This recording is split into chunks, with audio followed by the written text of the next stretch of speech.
Hola, ¿qué tal, chicas? Bienvenidas a esta sesión, ya después de estas merecidas vacaciones. Y bueno, pues el día de hoy vamos a hablar ya de lo que es el aprendizaje dentro de la pedagogía o más bien lo que es el proceso pedagógico dentro del aprendizaje. Para esto, bueno, vamos a retomar un poquito o vamos a hablar acerca de las metodologías que estuvimos viendo. Nosotros vimos varios pedagogos, los cuales pues en general todos se dedicaban a esta parte de observar, ¿no? Cómo es que aprendían, experimentaron, sobre todo observaron, ¿no? Observaron dentro del ambiente qué es lo que hace que el ser humano en sí aprenda. Entonces, bueno, con varios autores vimos que el ser humano es 100% sociable, donde lo pongas va a aprender. También descubrimos o vimos que todos somos buenos para algo, que no nada más aprendemos del docente, sino que también podemos aprender de nuestros pares, ¿no? De nuestros iguales.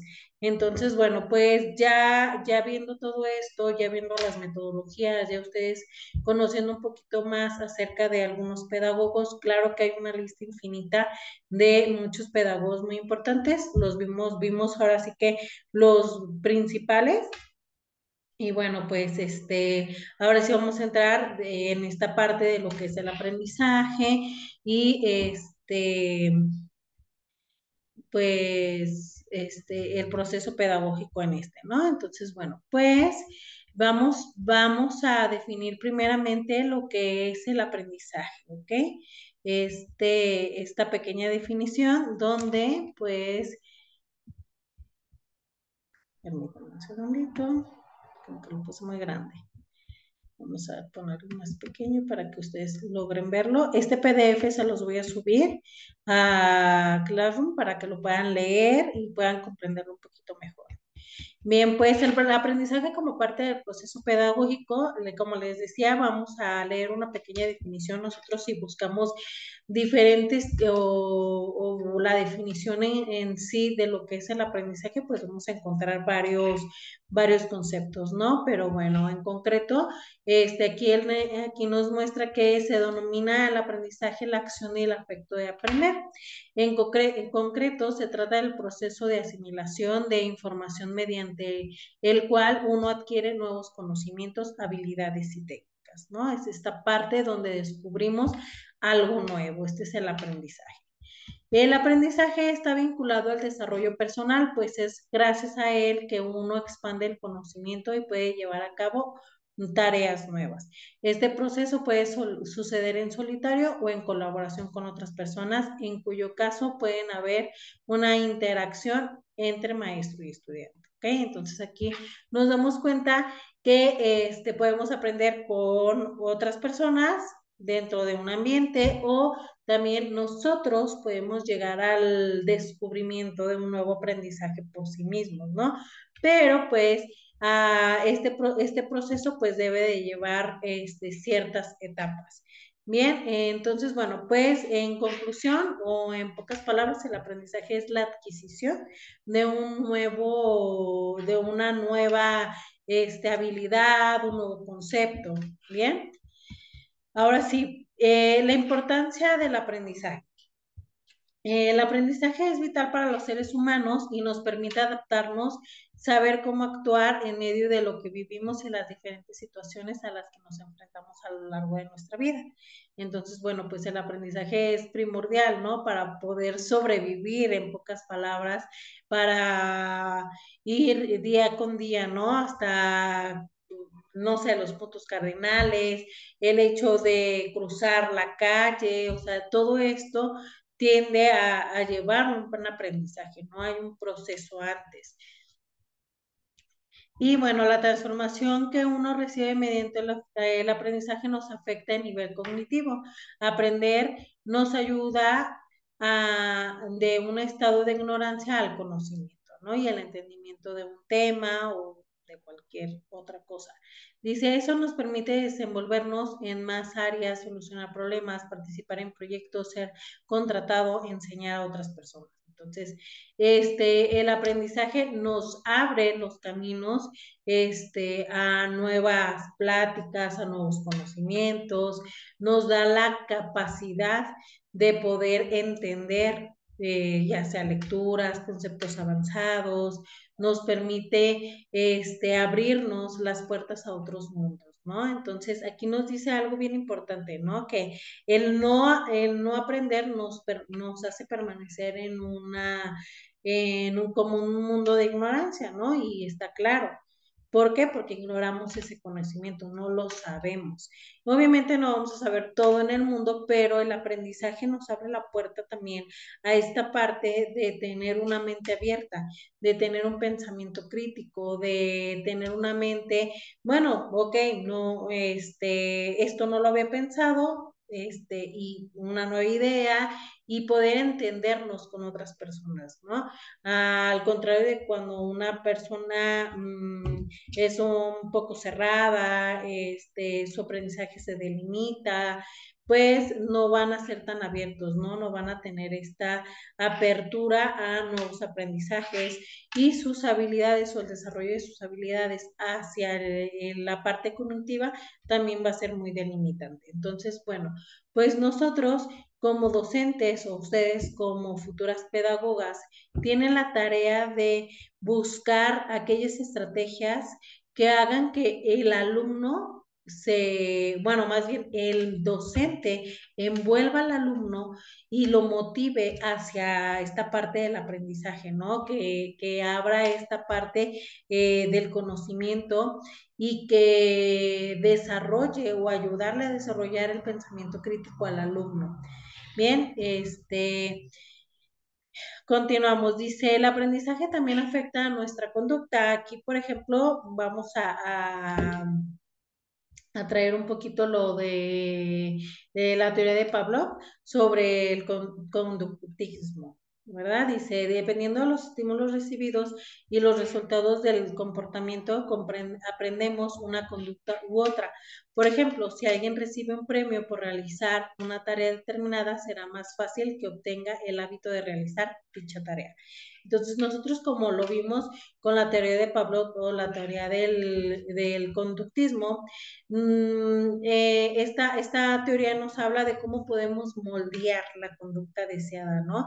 De nuestros alumnos, ya sea a través de un estímulo, ya sea una motivación o también a partir de algún castigo, ¿no? Entonces aquí nos dice que la conducta también va a afectar la parte del aprendizaje. Entonces es como, pues ahora sí, ¿no? Tú recibes un grupo y tú empiezas a moldear esta conducta, ¿no? Esta parte donde tú empiezas a premiar esta conducta deseada de tus alumnos. Que digan por favor y gracias, que se traten con amabilidad, donde tú veas que o hagas estos comentarios positivos hacia tus alumnos de lo bueno que están haciendo. Entonces eso va a hacer que el alumno se motive, que vea si se está fijando en lo que estoy haciendo y que continúe haciendo estas actitudes, siga teniendo estas actitudes positivas hacia la clase o la cooperación dentro de ella, ¿no? O sea, ayudar a sus compañeros, participación, etcétera. Entonces, esta parte es importante, ¿no? Entonces, aquí vemos que dentro del aprendizaje la conducta se moldea y también es algo nuevo que adquiere, ¿no? Pueden adquirir nuevos hábitos con este sentido. Dice, por lo tanto, el aprendizaje sirve para saber más y también entender qué consecuencias depara un comportamiento o forma de hacer las cosas. Entonces, aquí, a través del aprendizaje, vamos a aprender a comportarnos, a adquirir nuevos hábitos, no nada más vamos a adquirir nuevos conocimientos o nuevas habilidades, sino que va más allá de esto.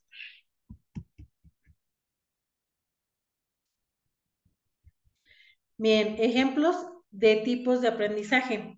El primer tipo es el aprendizaje autónomo, ¿no? Donde la misma persona se da la tarea de investigar, de aprender, se da la tarea de entender cómo es que él aprende, ¿no? Descubrir, bueno, yo tengo este estilo de aprendizaje y darse a la tarea de estudiar por sí solo, no nada más machetear, sino que, ok, yo sé que soy auditivo, entonces voy a poner videos para comprender mejor el tema, yo sé que soy más kinestésico, entonces voy a hacer algún experimento, voy a hacer alguna anotación, ¿no? O yo soy más visual, entonces necesito leer con más detenimiento dicho tema o así, ¿no? Entonces, en el aprendizaje autónomo, el mismo alumno, la misma persona se convierte tanto en alumno como en maestro, ¿no? Él va a descubrir cómo aprende, qué estrategias le sirven para adquirir un mejor aprendizaje y pues lo echa a andar. Bien, entonces aquí nos menciona que el aprendizaje autónomo es aquel donde el individuo adquiere nuevos conocimientos por su propia cuenta. Las personas con este tipo de aprendizaje se llaman autodidactas, pues son responsables en adquirir conocimientos y aplicarlos sin la dirección de otra persona. O sea, ahora sí que no necesitan, busca en tal página, haz esto, haz un cuadro sinóptico, ve tal video, sino que ya la persona tiene como esta motivación de aprender, la persona también tiene como estas dudas o estas preguntas que necesita resolver y entonces se da la tarea de investigar por su propia cuenta, ¿no? Entonces no necesita que nadie lo esté guiando. Aparte, o añadiendo esta parte donde sabe cómo aprende él, ¿no? O sea, yo aprendo a través de la visión, la audición o la experimentación. Entonces, eso es como un plus. Dice, como tal, el aprendizaje autónomo supone la capacidad para dirigir, controlar y evaluar el proceso de aprendizaje de manera consciente. El individuo pone en práctica métodos y estrategias propias, aunque pueden servirse de metodologías hechas por otras personas, ¿no? Entonces aquí el mismo alumno pues va descubriendo cómo aprende y lo echa a andar, ¿no? Ya sea que ve que hay alguna metodología ya hecha y dice, bueno, déjala pongo en práctica a ver si me sirve, ¿no? Y puede ser que sí. Y o lo que les comentaba anteriormente, ¿no? Yo ya sé que viendo videos ya me aprendo lo que sea. Entonces lo echa a andar. Y es como les decía, ¿no? En clase, no siempre van a aprender o toda la razón la tiene el docente, sino que ustedes en clase, bueno, adquieren cierto aprendizaje, pero el hecho de que ustedes hagan tareas, de que ustedes investiguen por otro lado, que se queden con alguna duda y ustedes mismos la resuelvan, los hace ser autodidactas. Entonces, es una parte que nosotros mismos tenemos que poner en práctica y ya en la práctica, ya como docentes dentro del aula, pues es algo que tenemos que hacer, que motivar al alumno para que lo haga, ¿no? También se conviertan en autodidactas.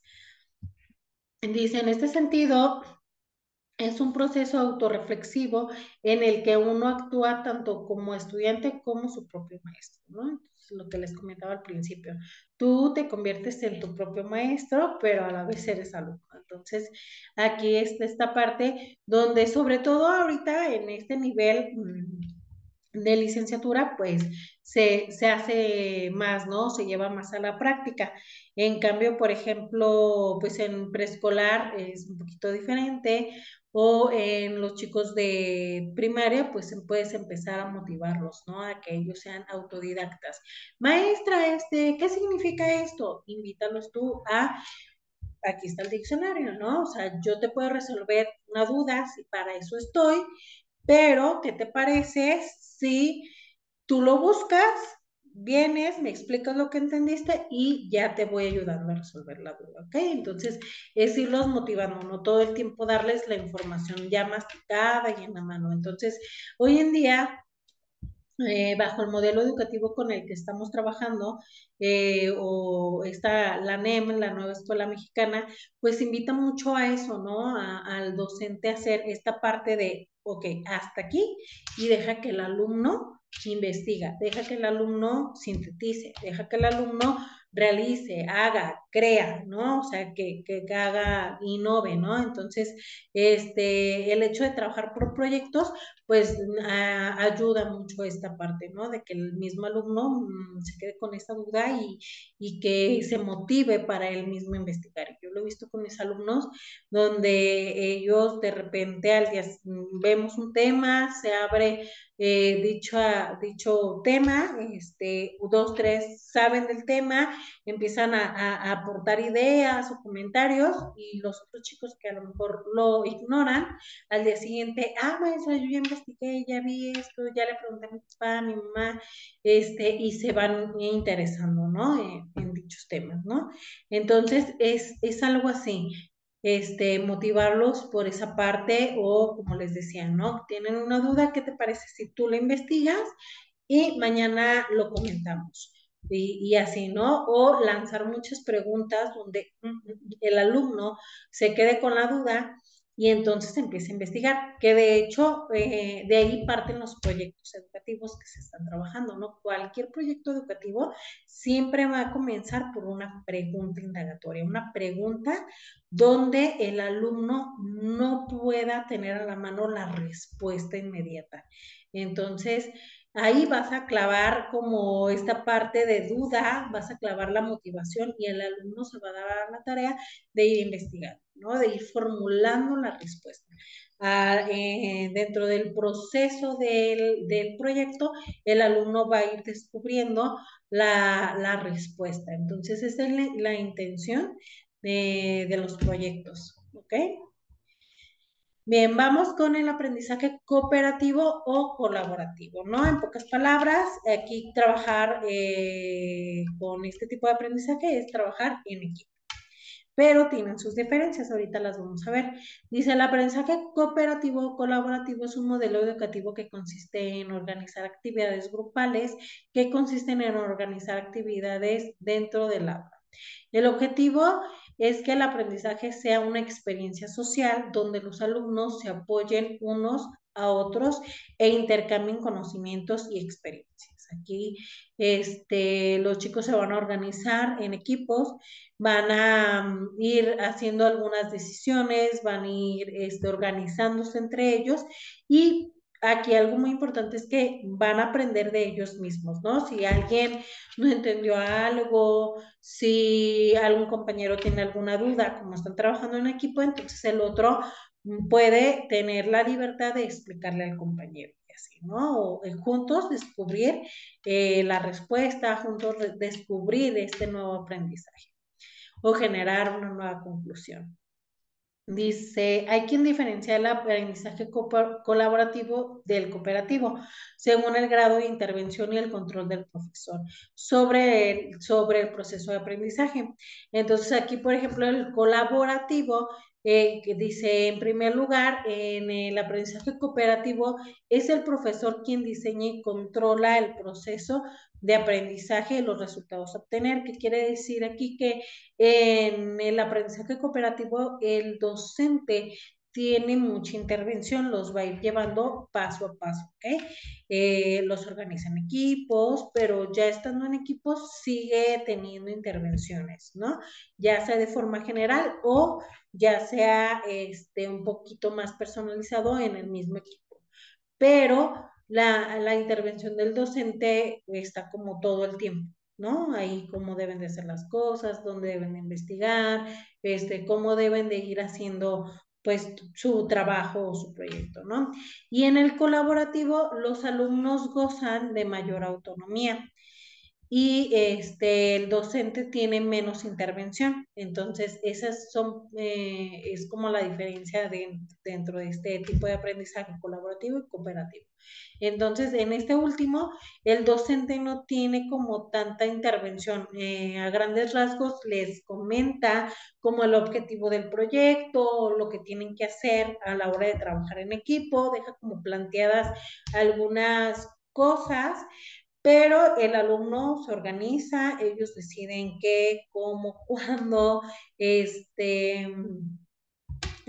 su información y van ellos generando pues esta parte, ¿no? Por ejemplo, yo eh, el año pasado con los chicos que ahorita tengo en sexto, anteriormente los tenía en quinto, al final del ciclo escolar hicimos unos proyectos sobre lo que era la biodiversidad. Y pues yo les di, chicos, vamos a investigar, el primer proceso, fuimos procesos, van a traerse su investigación, luego me van a hacer esto, y ya les fui diciendo todo lo que, todos como los productos que ellos iban a realizar, ¿no? Entonces, ya ellos sabían cómo ponerse de acuerdo, quién iba a traer imágenes, esto, o sea, ya eso era como pues ellos lo tenían que hacer, ¿no? Ponerse de acuerdo. Y dentro de los productos que les dejé, tenían que hacer primero un folleto y luego tenían que hacer un labbook. Entonces, el labbook es como un folleto más grande, interactivo, tres sobrecitos y así. Entonces, es como algo muy creativo, a diferencia del folleto, ¿no? Que es más informativo y así.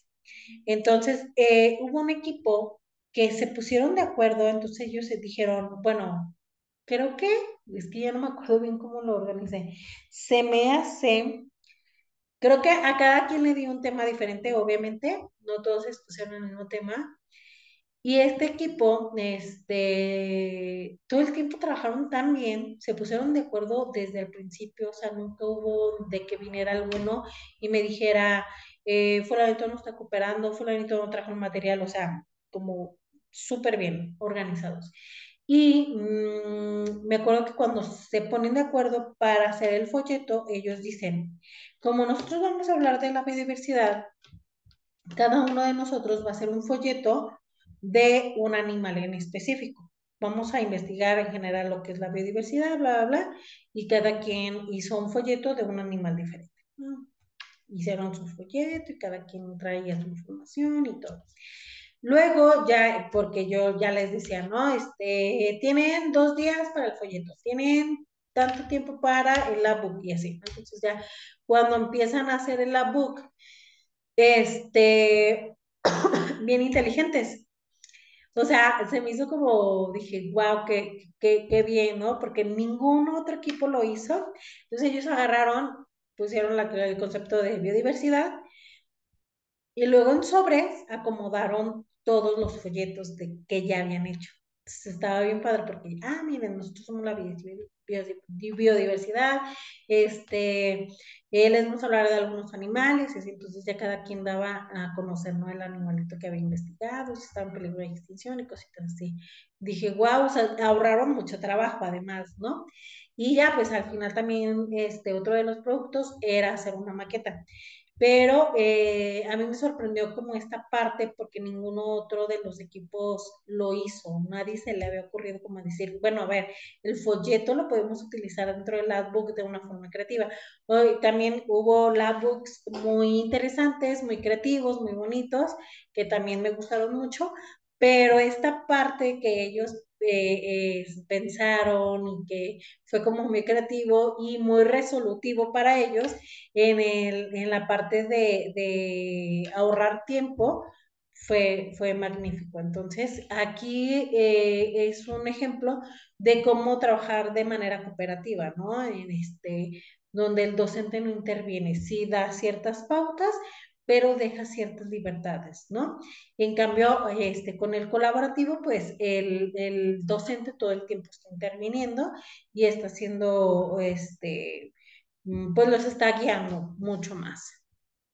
Vamos con el siguiente, que es el aprendizaje significativo. Bien, pues este tipo de aprendizaje es el que trabajamos, ¿no? Tratamos de llegar siempre a él, ¿no? Este aprendizaje para toda la vida, este aprendizaje donde el alumno va a utilizarlo también para su vida cotidiana, sobre todo esto, ¿no? Entonces, aquí nos menciona que el aprendizaje significativo es aquel en el que una persona relaciona la nueva información a asimilar con conocimientos y experiencias previas.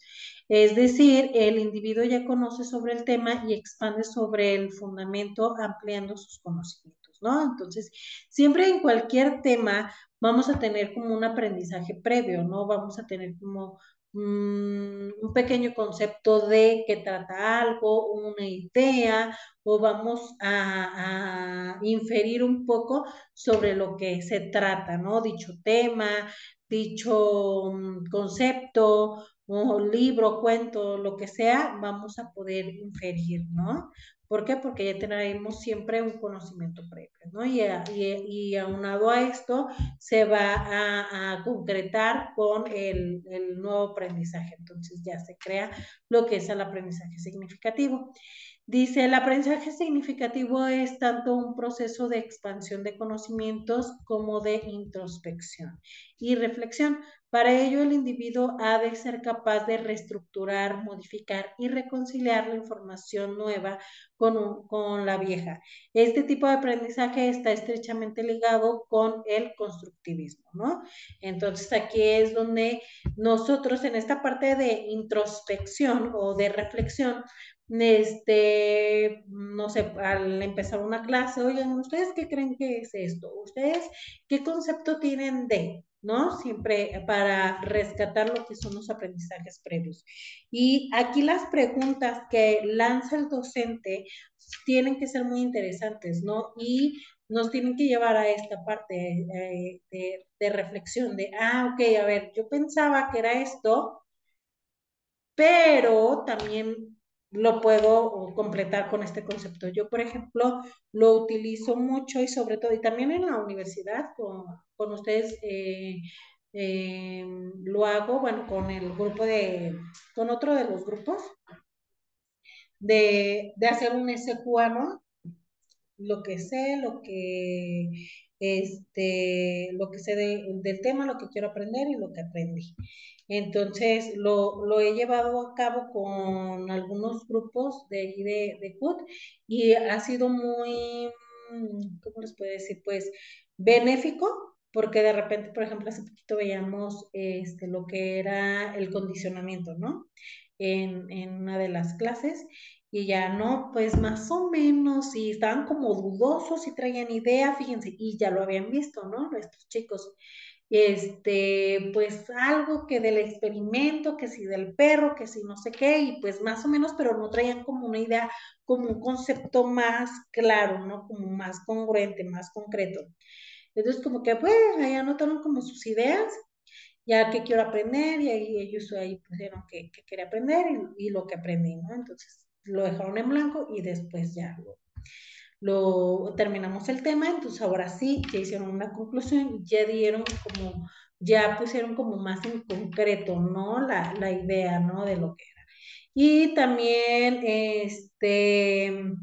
hace poquito, también con ese mismo grupo vimos lo que era el pensamiento crítico. Entonces también les lancé 3 preguntas, pero les dije, a ver, una de las preguntas era qué era el pensamiento crítico, en que si creían o consideraban que pues, utilizaban el pensamiento crítico en su vida cotidiana y cómo lo aplicaban dentro de su vida cotidiana. Entonces, ahí se pusieron a resolver sus preguntas y antes de que viéramos el tema, y les dije, dejen espacio, contesten, dejen espacio para completar sus respuestas ya después de que veamos el tema.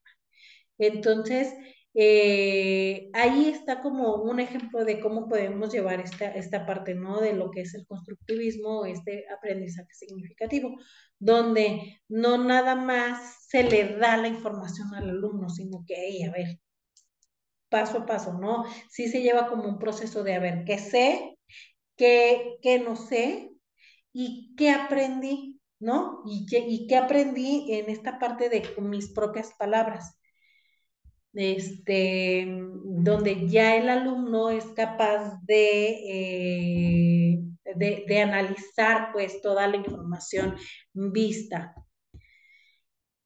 Ese es un ejemplo de cómo lo pueden llevar a cabo también todo el salón de clase, o la otra pues es a partir de la experimentación, ¿no? O dándoles a ver cómo pueden ese aprendizaje llevarlo a cabo, ¿no? Cómo lo pueden utilizar en su vida diaria. El siguiente es el aprendizaje observacional. Dice, el aprendizaje observacional es aquel en el que una persona aprende y asimila información tomando el rol de espectador. En otras palabras, el individuo se limita a observar una experiencia que otra persona lleva a cabo, anotando las metodologías empleadas y los resultados obtenidos. Este tipo de aprendizaje es más pasivo, ya que la persona no se implica directamente en la experiencia. En su lugar, aprende a partir del ensayo y error de otros individuos, fortaleciendo así la teoría antes de ir a la práctica. Aquí, por ejemplo, en el salón de clases, este tipo de aprendizaje lo llevamos a cabo o yo lo pongo mucho en práctica a través de los videos. Por ejemplo, hace poquito vimos en sexto lo que era un flash mob. Entonces, al escuchar el tema es de que, maestra, ¿pero qué es un flash mob? Ahorita lo vamos a ver, ¿no? Empezamos a ver y así, entonces, más o menos ellos como que entendían y no entendían que era un flash mob y así, entonces ya después yo descargué videos de un flash mob y luego ya les puse, ya fue como que, ok, ya entendimos, ¿no? Esta parte donde surge como un baile, algo creativo, pero estando como en algo cotidiano.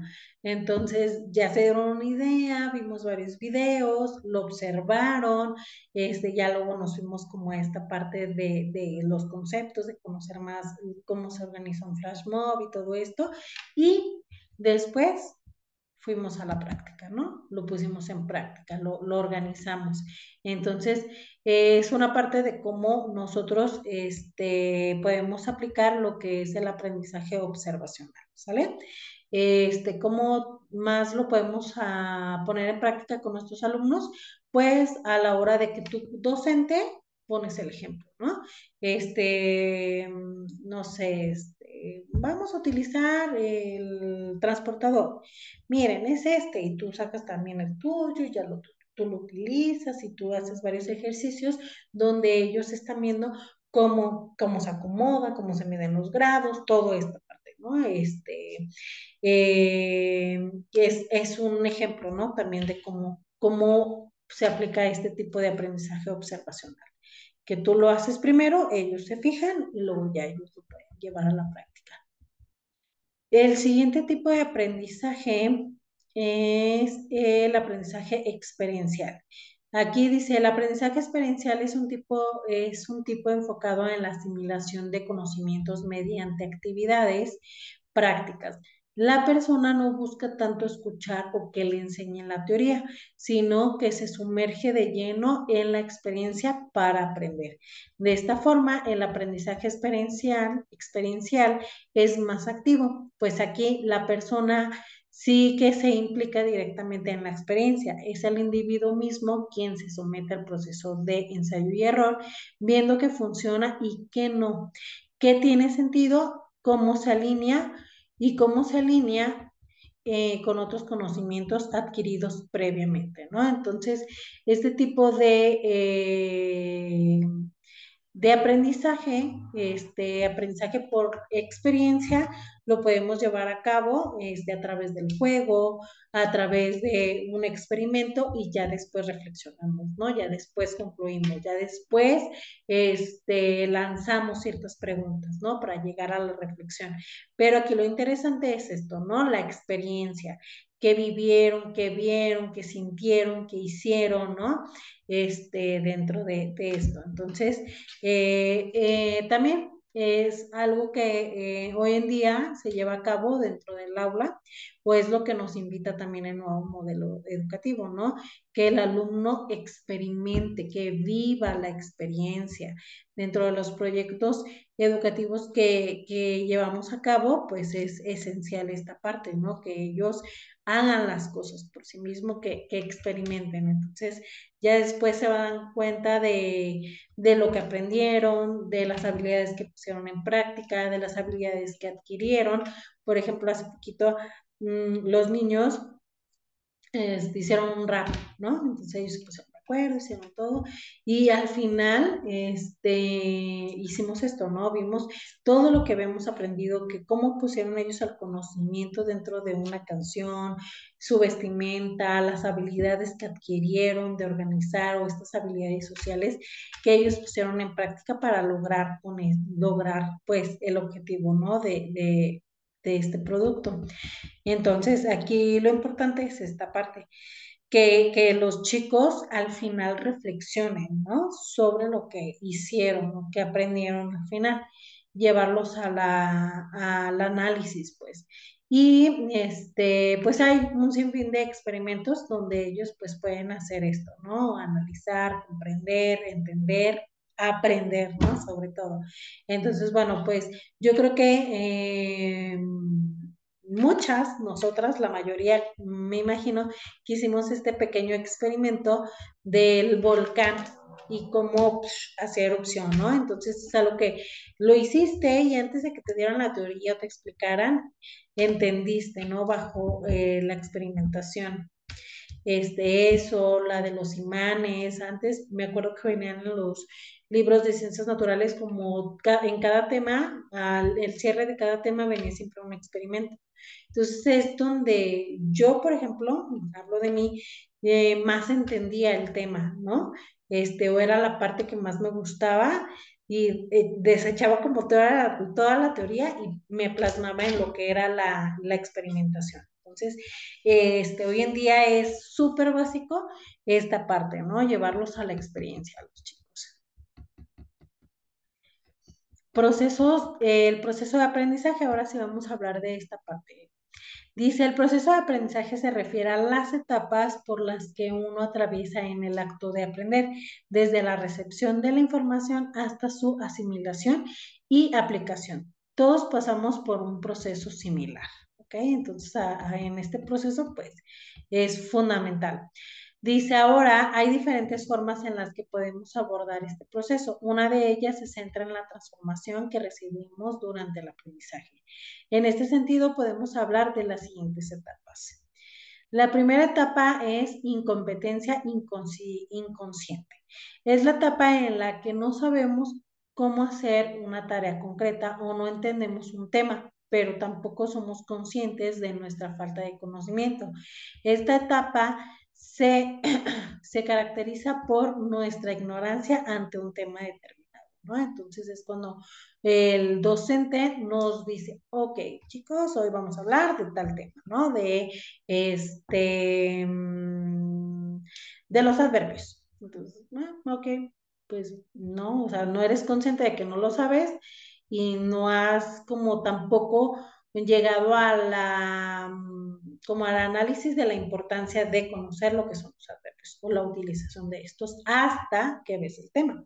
Que dices, mira, así ya puedo redactar mejor, ya puedo mandar textos más entendibles a mis papás, chalala, ¿no? Entonces, pero cuando te dicen el tema, aún no captas la importancia de. El siguiente es la incompetencia consciente. En este punto, si somos conscientes de nuestra falta de conocimiento y nos disponemos a aprender, a adquirir información que nos ayude a progresar. Esta etapa se caracteriza por nuestro reconocimiento e interés por aprender. Aquí ya me di cuenta que es importante conocer los adverbios, que esto me va a ayudar a mejorar la redacción en mis textos, en mis recaditos para mis papis, o a la hora de ayudar a mis alumnos en su redacción, entonces aquí ya soy consciente de, ¿no? Entonces empiezo a investigar qué son los adverbios, cómo los puedo emplear y toda esta parte, ¿no? De investigación. Y dice,